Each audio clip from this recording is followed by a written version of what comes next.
You know, one of the strangest things about fear and anxiety is that they feel so real, so urgent, so convincing, and yet when you look closely, they are almost never about what is happening right now. They are about something that might happen, something that could happen, or something that already happened and refuses to let go of your mind. Anxiety lives in imagination. Fear lives in memory and prediction. And the tragedy is that the body reacts as if the danger were present, even when you are sitting quietly, breathing, and perfectly safe. Most people think fear is caused by life itself, by circumstances, by other people, by the world being uncertain. But fear does not come from the world. It comes from the way we think about the world. It comes from the habit of constantly projecting ourselves into the future and asking, what if? What if I fail? What if I'm not enough? What if something goes wrong? And the mind, being a wonderful but dangerous tool, answers those questions with vivid images, emotional weight, and physical tension. Notice this carefully right now, in this exact moment. Nothing is actually attacking you. The heart is beating, the lungs are breathing, the ground beneath you is holding you. Even if your thoughts are screaming, your body is still here, still alive, still functioning. Fear tells you that something is wrong now, but if you pause and observe honestly, you may discover that the danger exists only as a thought. This is not to say that fear is stupid or useless. Fear is an ancient survival mechanism. It evolved to protect you from real, immediate threats. But the modern mind has learned to turn that mechanism inward. Instead of responding to a tiger in the forest, it responds to emails, expectations, memories, and imagined futures. And so the nervous system stays switched on, tense, alert, waiting for a disaster that never arrives. What makes anxiety so exhausting is not the fear itself, but the resistance to it. We tell ourselves, I shouldn't feel this way, I must get rid of this feeling. Something is wrong with me. And the moment you fight fear, you give it more power. Because now not only are you afraid, but you are afraid of being afraid. You create a second layer of tension on top of the first. Consider this for a moment. If you stop trying to escape fear, and instead allow it to be there, what actually happens? The sensation may feel uncomfortable, but it does not destroy you. It rises, changes, moves, and eventually fades. Like a wave in the ocean, it cannot exist without movement. The problem begins when you cling to it, analyze it, or tell stories about it. The mind loves stories. It says, this fear means something terrible. This anxiety means I'm broken. This feeling means I'm not safe. But feelings are not facts. Sensations are not prophecies. They are simply messages passing through a living organism.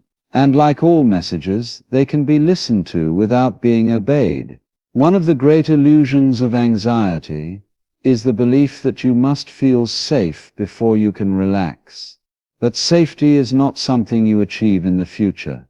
Safety is something you recognize in the present. Look around you.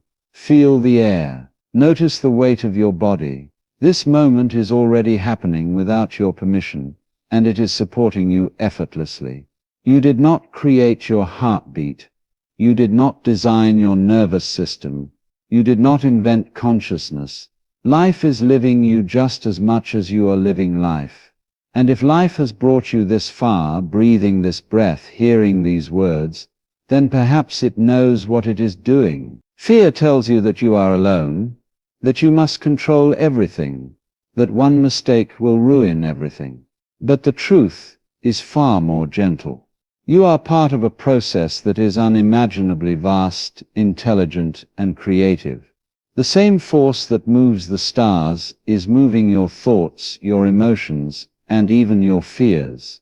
Nothing is out of place. When anxiety arises, it is not a sign that you are failing at life. It is a sign that you are trying too hard to hold the world together in your head.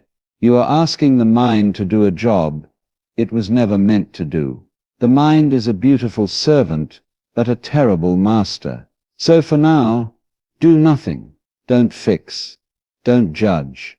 Don't analyze. Just notice that you are here. Notice that despite the noise in your thoughts, there is a deeper silence underneath, a stillness that has never been disturbed. Fear comes and goes, but this awareness remains. And in this awareness right now, you are safe. You see, the mind is always searching for solid ground. It wants certainty. It wants guarantees. It wants to know exactly what will happen next. And when it cannot find those answers, it calls the feeling anxiety. But uncertainty is not a mistake in the universe. It is the very nature of life. A completely predictable world would be a dead world, no movement, no creativity, no surprise, and yet the mind treats uncertainty as a personal threat. This is why fear feels so intimate. It feels like you are in danger. But look closely. What is the you that feels threatened? Is it your breathing? Is it your heartbeat? Or is it an image you hold of yourself? A story about who you think you must be, what you think you must achieve, how you think you must be seen. Anxiety often arises, not because life is unsafe, but because the image of yourself feels fragile. You are afraid of losing control, but control itself is an illusion. You never truly had it. You did not choose your parents. You did not choose the time you were born. You did not choose your first breath. And you will not choose your last. Life has always been happening on its own terms. And strangely enough, this is not something to fear. It is something to relax into.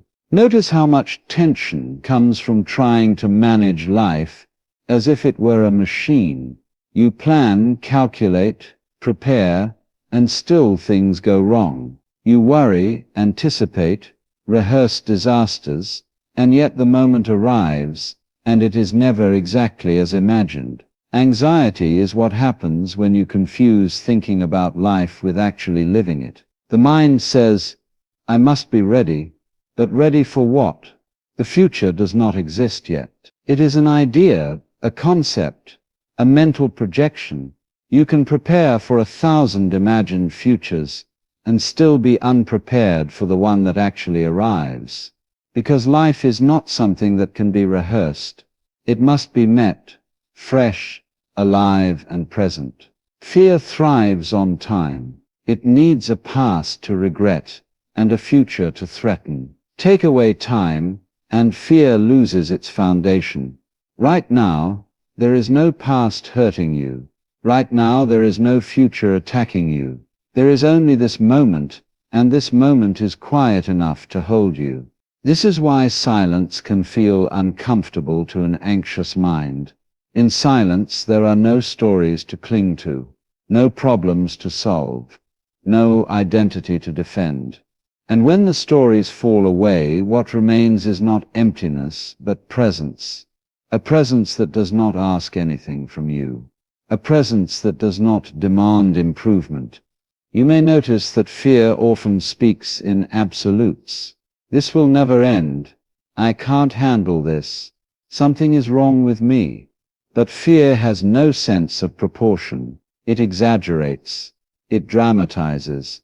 It speaks as if it knows the future, when in fact it only knows habit. Ask yourself gently, has anxiety ever actually predicted the future accurately? Or has it simply replayed the same alarm over and over regardless of what actually happens? The mind is like a smoke alarm that goes off when you burn toast.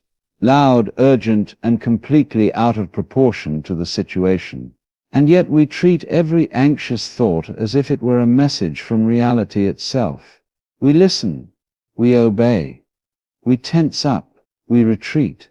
But thoughts are just sounds in the head. They have no power unless you give it to them. This does not mean you should silence the mind or force it to be calm. That only creates more struggle. Instead, watch it. Let it talk. Let it spin its stories. And notice that you are not the voice. You are the one hearing the voice. The moment you see this, a small space opens, and in that space, fear loosens its grip. The body may still feel tense. The breath may still feel shallow, but you are no longer trapped inside the sensation.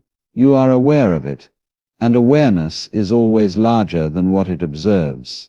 You are not broken because you feel anxious. You are not weak because fear visits you.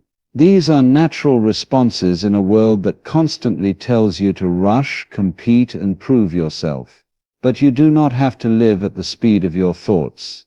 Right now, you are allowed to slow down. You are allowed to rest in not knowing. You are allowed to stop fixing yourself. Life is not asking you to be fearless. It is asking you to be present. And presence, unlike fear, does not shout. It whispers. It says, "You are here, you are breathing, you are alive." And that is enough. At the heart of fear and anxiety, there is a quiet misunderstanding about who you are. You have been taught, slowly and subtly, to think of yourself as a separate thing in a threatening world, as if you are inside the body, looking out at life, trying to survive it. And from that perspective, fear makes perfect sense. A separate thing must defend itself. It must predict danger. It must stay alert at all times. But look closely at your actual experience. Where exactly is this separate you? Can you find its boundaries? Thoughts appear, sensations arise, emotions move through, and yet none of them stay. If you were truly a fixed thing, you would not change. And yet everything you call me is in constant motion. Anxiety often comes from trying to protect an image. The image of being successful, being safe, being respected, being in control. And the more effort you put into protecting this image, the more fragile it feels. Because deep down you know it is not solid. It depends on circumstances, opinions, and outcomes you cannot fully control. This is why fear increases when you cling tightly to an identity. I must not fail. I must not be rejected. I must not lose. But life is movement.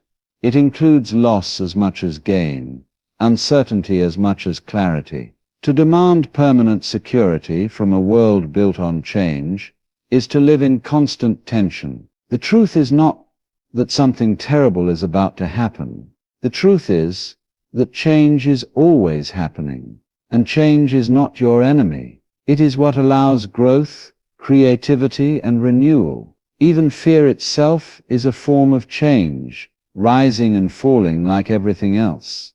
Notice how anxiety says, "This feeling will last forever." But no feeling ever has. Every emotion you have ever experienced has passed. Even the most intense fear eventually dissolves. Often not because you defeated it, but because you stopped feeding it with resistance and meaning. You do not need to get rid of fear to be free. You need to stop identifying with it. Fear is something that happens. It is not who you are. Clouds pass through the sky, but the sky is not damaged by them. In the same way, anxious thoughts pass through awareness, but awareness remains untouched. When you stop insisting on being someone specific, something surprising happens. The pressure eases. The body relaxes. The mind softens. You realize that you do not need to constantly define yourself. You do not need to have everything figured out. You are allowed to exist without a label, without a plan, without a guarantee. The ego, the image of yourself you defend, is always anxious, because it knows it is temporary. It knows it depends on conditions. So it is always watching, comparing, worrying. But beneath that restless activity is something far more stable, a presence that does not come and go, a sense of being that was there before any story about who you are began. This presence does not panic about the future. It does not regret the past. It simply is. And you have felt it before. In moments of deep absorption, laughter, love, or stillness, when the sense of me faded and life felt effortless, fear cannot survive in that space for long because fear needs a center, it needs a someone to threaten. When you loosen your grip on that someone, fear has nowhere to land. This is why trying to fix anxiety often fails. You are attempting to fix a feeling that arises from the attempt to fix yourself. It is a loop, and the way out of the loop is not effort, but insight. See that you are not a fragile thing moving through a hostile world. You are the world experiencing itself from this point of view. The same process that forms waves in the ocean forms thoughts in the mind. The same intelligence that grows trees grows your nervous system. When you realize this, fear begins to lose its authority, not because it disappears, but because it is no longer believed.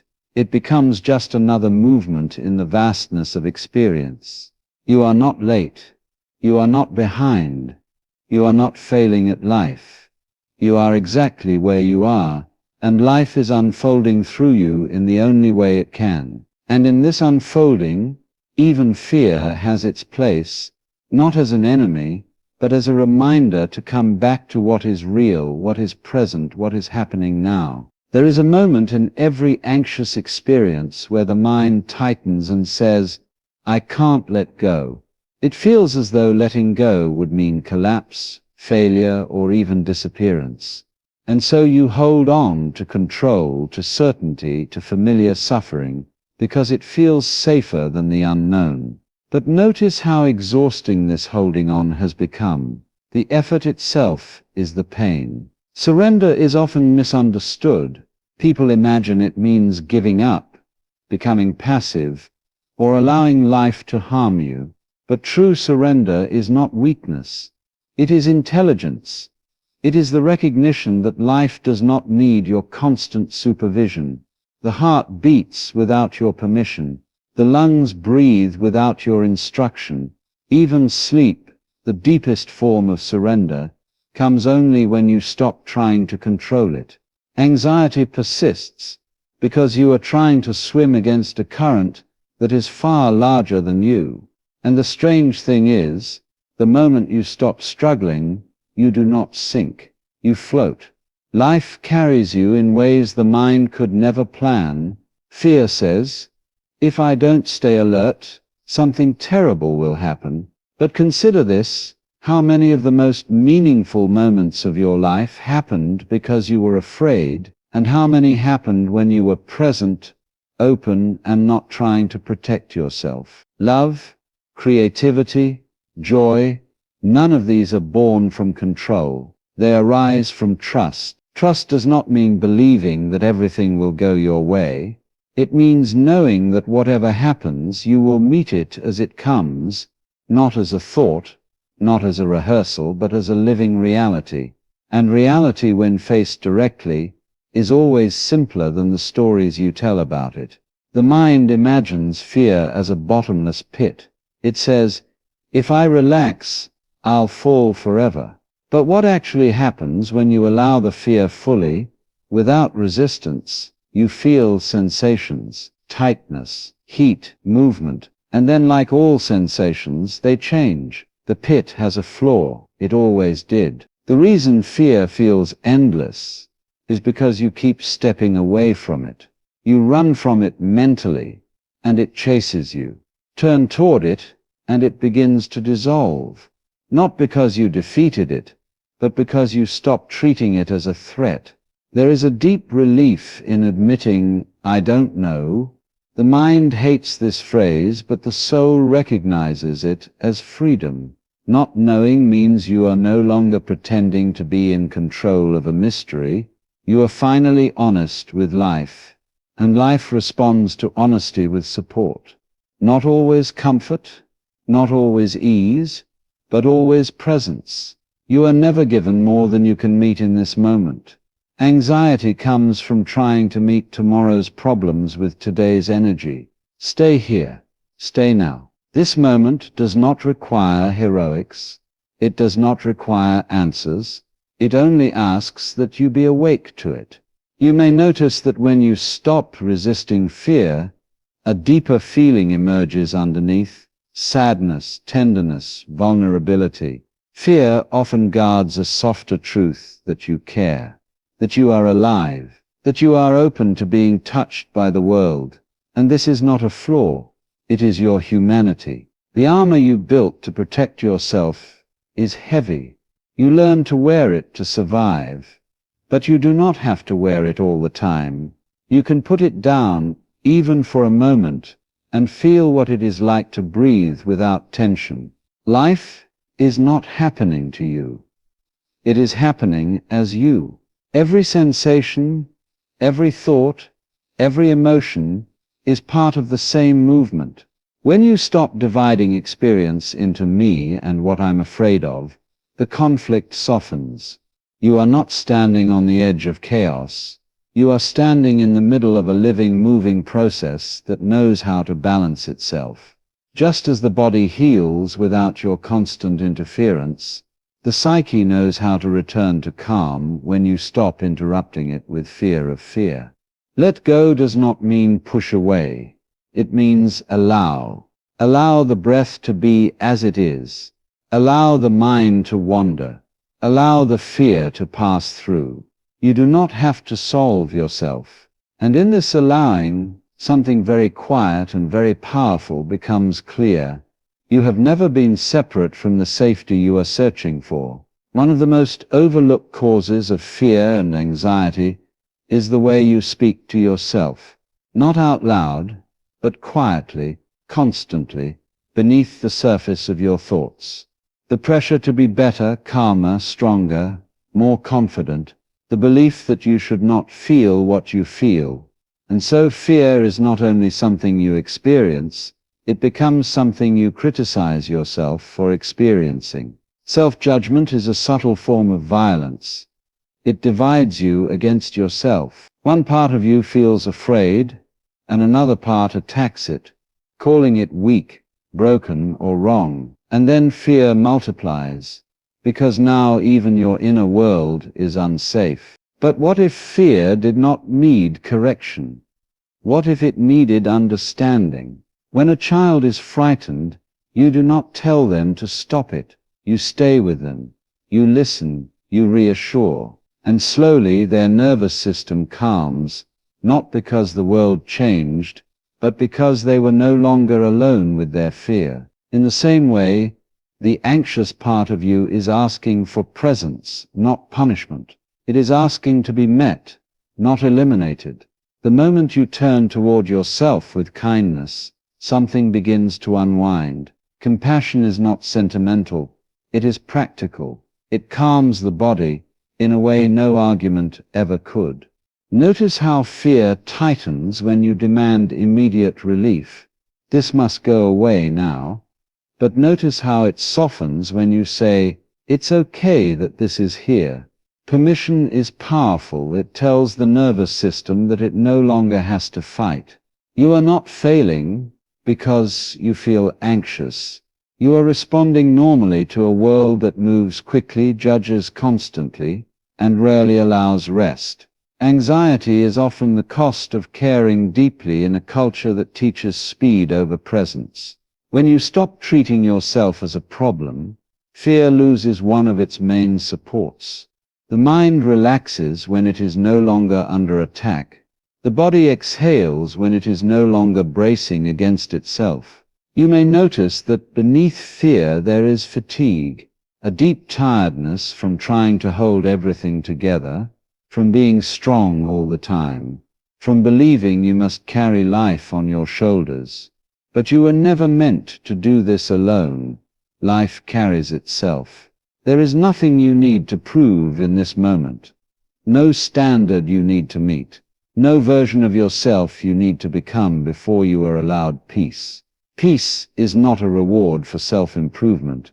It is what remains when self-attack ends. Fear tells you that something is wrong with you. Compassion reveals that something is simply asking for care. And when care is given, even silently, the body responds. Muscles soften, Breathing deepens. Thoughts slow.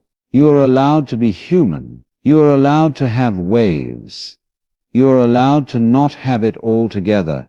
None of this disqualifies you from safety. None of this means you are broken. The greatest misunderstanding about calm is that it requires perfection. It does not. Calm arises naturally when resistance ends, when you stop trying to become someone else. You meet yourself where you are, and that meeting is healing. You do not need to conquer fear to move forward in life. You only need to stop turning it into an enemy. Walk with it gently. Listen without obeying. Feel without interpreting.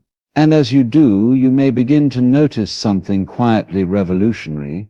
Fear no longer defines you. It becomes just one color in the wide spectrum of being alive. You are not behind. You are not late. You are not doing life wrong.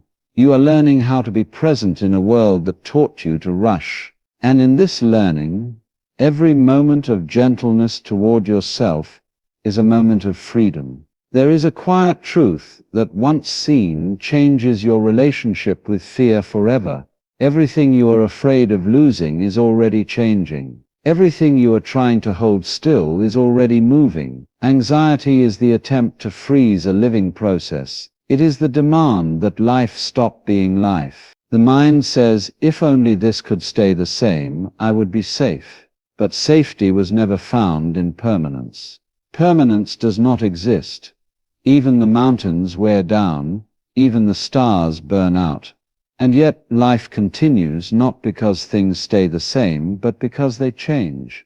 When you accept impermanence, fear loosens its grip, not because loss disappears, but because resistance ends. You stop arguing with reality. You stop asking life to be something other than what it is. So much anxiety comes from clinging to relationships, roles, outcomes, identities. What if I lose this? But notice how everything meaningful in your life came and went on its own. You did not control love when it arrived. You did not schedule joy. You did not plan insight. They appeared, blossomed, and changed, just like everything else. The fear is not in change itself. The fear is in the belief that you cannot meet change. But look at your life. You have met every change so far. Even the ones you thought would break you. Even the ones you never wanted. You are still here. Life does not remove the ground beneath your feet. It teaches you how to walk without clinging to the ground. And when you trust this, anxiety transforms into curiosity. Instead of asking, what if this goes wrong? You begin to wonder, what is life showing me now? This does not mean you stop caring. It means you care without gripping. You love without ownership. You live without demanding guarantees. And paradoxically, this makes life richer, not poorer. Fear tightens the heart. Acceptance opens it. And an open heart is far more resilient than a guarded one. It can bend without breaking.